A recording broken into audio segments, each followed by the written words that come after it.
आमदार अभिमन्यू पवार यांचे मुस्लिम बांधवातर्फे भव्य नागरी सत्कार। आजची बातमी मुख्तार मणियार यांच्याकडून।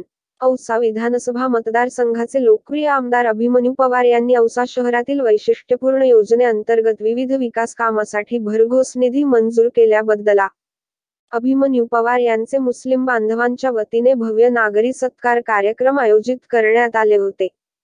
त्या निमित्ताने आज दिनांक 13 ऑगस्ट रविवार रोजी आझाद चौक, निलंगा वेस औसा येथे संध्याकाळी 9 वाजता भव्य नागरी सत्कार मुस्लिम बांधवातर्फे भला मोठा पुष्पहार JCBच्या सहाय्याने आमदार अभिमन्यू पवार यांना अर्पण करून भव्य असा सत्कार करण्यात आला।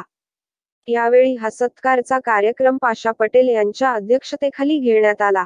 यावेळी मंचावर अभिमन्यू पवार, मौलाना खारी मोहम्मद रफीक सिराजी, हिमायत पटेल, इम्रान सय्यद, सुनील उटगे, संतोष मुक्ता, लहू कांबळे, तुराब देशमुख, विकास नरहरे, कल्पनाताई डांगे, फय्यूम शेख, दत्ता चवले, युवराज बिराजदार, शफीउद्दीन नांदुर्गे, मुन्नाभाई हाशमी, इनायत अली खोजन, अकबर खोजन, अनिस बागवान, जिलानी बागवान, मोईन बागवान, सत्तार बागवान, मुसा पटेल, मोहसिन शेख आदी मंचावर उपस्थित होते।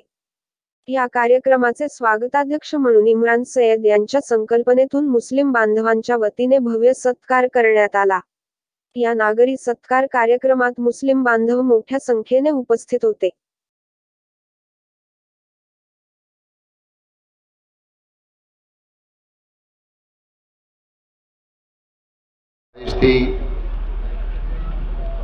कि औसा तालुके को एक आदमी अच्छा मिला है, पार्टी गलत है या अच्छी है, फैसला अपने को नहीं करने का है।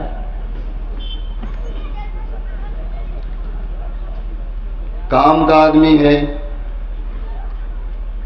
और उन्होंने लिस्ट बताया कि देखो इतनी जगहों पर जहां लोग मरने के बाद ही सिर्फ मुर्दों को लेकर जाते हैं, लेकिन आमदार साहब मुर्दे कहां दफन करने जाते हैं वो रास्ते देखने के लिए गए थे।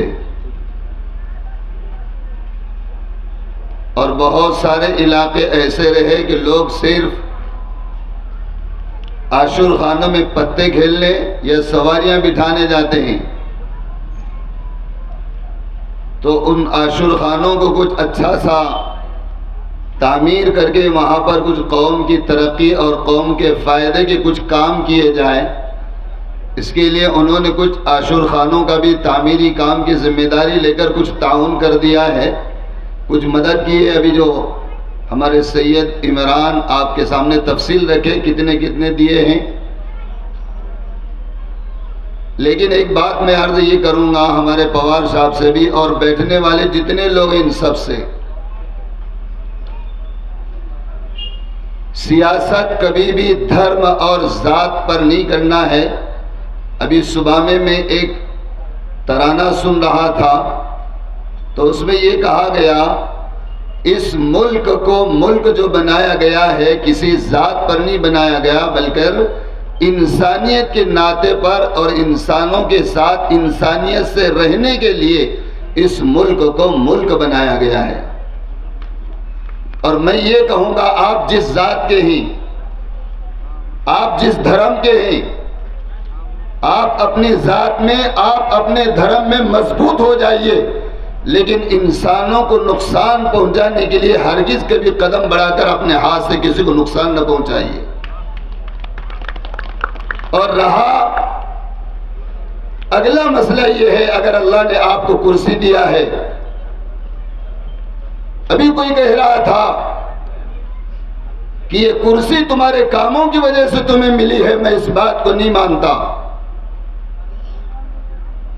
ये ओहदा किसी तुम्हारे काम की वजह से मिला है, मैं इसको नहीं मानता।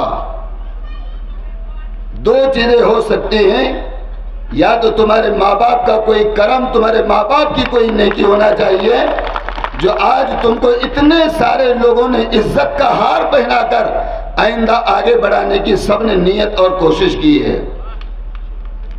या दूसरी बात यह है कि जैसे आप अभी रास्ते चलकर मुर्दों के कब्रिस्तानों के रास्ते देख कर आए, मस्जिदों के रास्ते देख कर आए, मंदिरों के रास्ते देख कर आए, और उस जगहों पर चलने के लिए रास्ते अच्छे हो जो इसकी आपने फिक्र किया है, और उन रास्तों पर चलने वालों ने जो आपको दुआएं दी हैं, शायद उनकी दुआओं की वजह से अल्लाह ने आपको ये सीट और ये मकाम अता फरमाया है।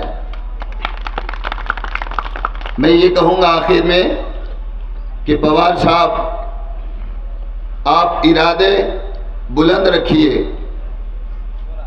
आपकी पार्टी को हम नाम नहीं रखेंगे और आपके पार्टी में हम शामिल नहीं होंगे। लोग ये समझ रहे होंगे कि शायद अब कारी साहब भी भाजपा में आ गए होंगे।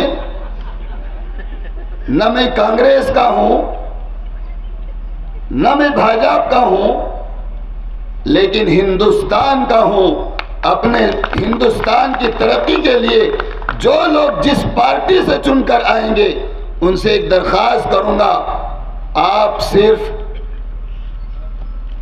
आमदार और आप सिर्फ ओहदेदार बनकर न चलें, बल्कि जैसे अभी जज्बात के साथ आपने लोगों के काम किया है, आइंदा इरादे ऊंचे रखकर आप लोगों की खिदमत करने की कोशिश करते रहे। और याद रखो, जो खादिम होता है वो बादशाह होता है, जो खादिम होता है वो बादशाह होता है, और जो लुटेरा होता है वो चोर होता है। मैं अपनी बात को ख़त्म कर देता हूँ।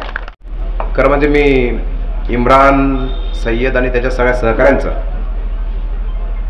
खूप खूप आभार मानेल की अशा प्रकारचा एक आगळा वेगळा कार्यक्रम या ठिकाणी त्यांनी अरेंज केला आणि अतिशय उत्साहामध्ये। खरं म्हणजे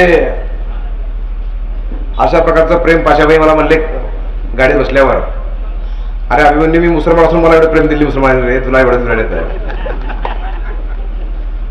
आणि हे खरं आहे, पाशाभाईंना मी पण म्हणलं एकदा मागा बोलता बोलता, भाई तुम्ही मागच्या वेळेस निवडणूक लढलात, मुसलमान तुम्हाला मतदान केले, मला केलं मतदान। मला म्हणले ते तुला नाही केलं, मी सांगितलं म्हणून केलं। म्हणलं तुम्ही सांगितलं केलं असं तुम्हाला का बरं केलं नाही मग? खरं म्हणजे पाशाभाई पटेलांची शेवटची सभा या ठिकाणी झाली, ती अतिशय निर्णायक सभा या ठिकाणी झाली।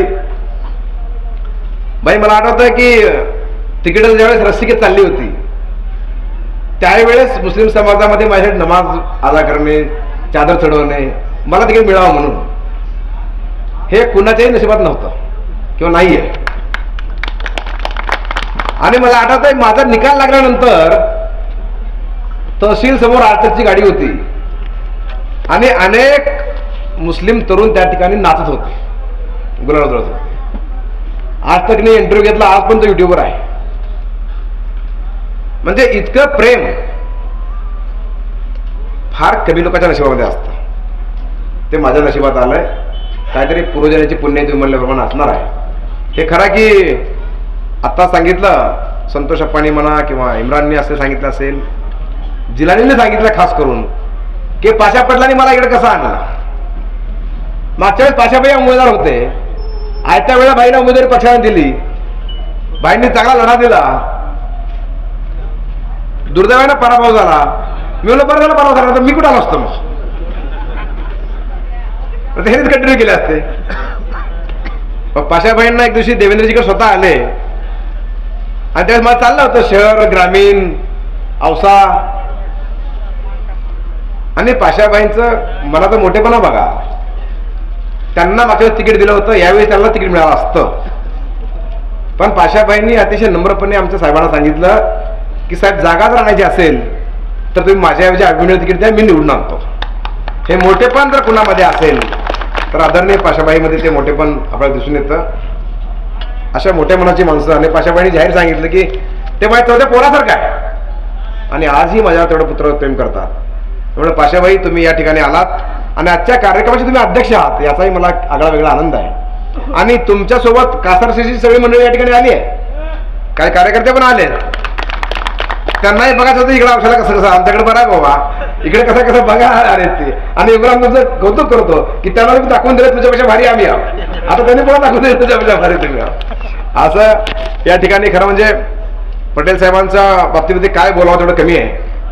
आज बांबूचा जो विषय आहे, संबंध देशामध्ये कुठेही तुम्ही गेलात तर बांबूचं नाव कळलं की समीकरण पाशा पडल्यासोबत जुळतं। पण करू औषधाला की औषधाचे लोक लातूरला नसता इथं थांबतील, किंबहुना लातूरचे लोक इकडे येतील। आता मी MIDCची बैठक घेतली आपल्या उद्योजकांच्या लातूरमधल्या, आणि त्यांना मी आव्हान केलं की तुम्ही औषधाला या. त्यांनी मला सांगितलं त्यांच्या काय अडचणी. म्हणले आम्हाला एक 5 MMचा डीपी पाहिजे, दिला, मंजूर पण केला. आता 2 कोटी डीपी बसतोय. आता आम्हाला पाणी पाहिजे, पाण्याची व्यवस्था लावून दिली. आम्हाला रस्त्याचे बांधकाम पाहिजे. आता रस्ते सिमेंटचे रस्ते करतो आपण MIDC मध्ये सुद्धा. त्यांना जे जे पाहिजे आपण देऊ. आज MIDC मध्ये एकही प्लॉट शिल्लक नाही, एकही जागा पडून नाही.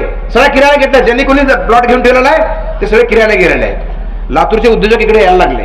केली मागणीचं पाणी औषधाला देणार. 8 दिवसामध्ये GR काढला. 45 कोटी रुपये, पुन्हा 6 कोटी रुपये वाढवून दिले. असे 50 कोटी रुपये देऊन आज जे पाणी आपण पितोय ते पाणी मागणीचं पाणी आहे. ज्या पाण्यासाठी तुम्ही 30 वर्ष संघर्ष केला. आज मागणीचं पाणी औषधाला आलेलं आहे. आता एकच प्रॉब्लेम राहिला आहे, जे वाढीव वस्ती झालेल्या आहेत त्या वाढीव वस्तीमध्ये नळ नाही आहेत. अंडरग्राऊंड आपल्याला ते पूर्ण पाईपलाईन करायचे आहेत. ज्या जुन्या पाईपलाईन आहेत ते पण काढायचे आहेत.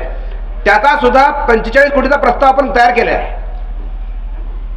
पाणी पुरवठा योजना 50 कोटी आणि डिस्ट्रीब्युशन सिस्टीम काही ठिकाणी खराब झालेलं आहे. ते पूर्ण बदलायचं आहे पाशाबाई आपल्याला औषधामधनं. आणि वाढीव वस्ती झाली आहे. उंबरगा रोडला असेल, ह्या पंपाच्या पाठीमागं असेल, या वस्तीमध्ये सुद्धा आपण नळाच्याद्वारे पाणी देणार आहोत, बंद नळाच्या द्वारे. त्याचा सुद्धा प्रस्ताव माझ्याकडे अमृतधून तयार आहे. 45 कोटीचा प्रस्ताव तयार आहे. त्यालाही लवकरच मंजुरी मिळेल, जेणेकरून वाढीव वस्तीला सुद्धा या निमित्तानं पाणी पुरवठा होईल अशी व्यवस्था आपण निर्माण केली आहे. खरं म्हणजे आमदार झालो, मला लोकांनी आमदार का केलं तर सरकार येणार आहे, साहेब मुख्यमंत्री होणार आहे म्हणून मला आमदार केलं. मला माहिती आहे. पाशाबाई तेच सांगायचं, अरे ते CM देवेंद्रजी होणार आहेत, आपला आमदार पैसा आणणार आहे, त्याला निवडून द्या म्हणून पाशाबाईने आव्हान केलं आणि तुम्ही त्याला निवडून द्या. आणि लोकांची भावना तीच होती की हा माणूस, इंग्रज दिनकरराव सुद्धा भाषण करत असताना सांगायचे की आपण मुख्यमंत्र्याच्या जवळच्या माणसाला मतदान करतोय, त्याच्यामुळं निवडून द्या, CM देवेंद्रजी होणार आहेत आणि आपल्या औषधाचा कायापालट होणार आहे. हे स्वप्न तुम्ही पाहिलं आणि तुम्ही मला निवडून दिलं. दुर्दैवानं सरकार केला. आणि पुन्हा लोक म्हणाले काय साहेब औषध दुर्दैवच आहे, औषधाला आमदार आले की बरं सरकार बदलते. मला असं काय होणार नाही, आपण चक्कर फिरू, काय काळजी करू नका. आणि 2.5 वर्षामध्ये चक्कर फिरलं, सरकार पुन्हा आपलं आलं आणि मदतीचा ओघ सुरू झाला. आणि आज संतोष अप्पांनी म्हणलेला आकडा थोडा जर तुम्हाला वाढीव वाटत असेल तर तो आकड्याला सुद्धा आपण येत्या 3 महिन्यामध्ये 11,000 कोटीचा आकडा